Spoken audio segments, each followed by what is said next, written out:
time to let the enemy know that your armor has been restored. And that armor is greater than it was before. So it's time to get ready to go to battle. Amen. I'll be coming from Luke, amen, 11 and 21, amen. And it says, when a strong man armed keepeth his palace, amen, his goods are in peace.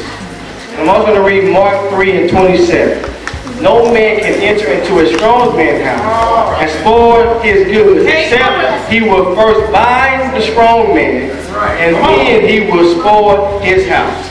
Amen. My topic will be, don't forget your armor. Amen. My subtopic will be, don't let what's connected to you be your kryptonite.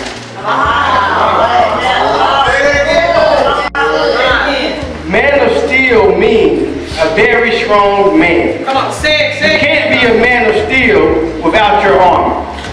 The Bible says in 1 Corinthians 13 and 11, when I was a child, I spoke as a child. I thought as a child. When I became a man, I put away childish things. You can't be a man of steel if you are a man. Amen. So you got to put away those things of the old. Once you become a man, you got to put away those things you used to do. Amen. You got to ask God to keep you in that old way, of that old you. Amen. When you become a man. And see, a man to me means mature, anointed nature. Amen. So you got to be mature to be a man. Amen. You can't be a man and be childish. Amen. And it says be childlike, but childish. You petty. You want to do what you want to do, but God said no. I called you to be a man. All right now.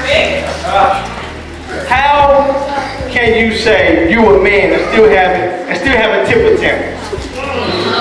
You say you a man, but you want to pout. Within the river, you always want to pout. You want to have a hissy fit. But no, you a man. Man up. Talk about it. Sorry, but it's time for you to get up, stand up, and grow up.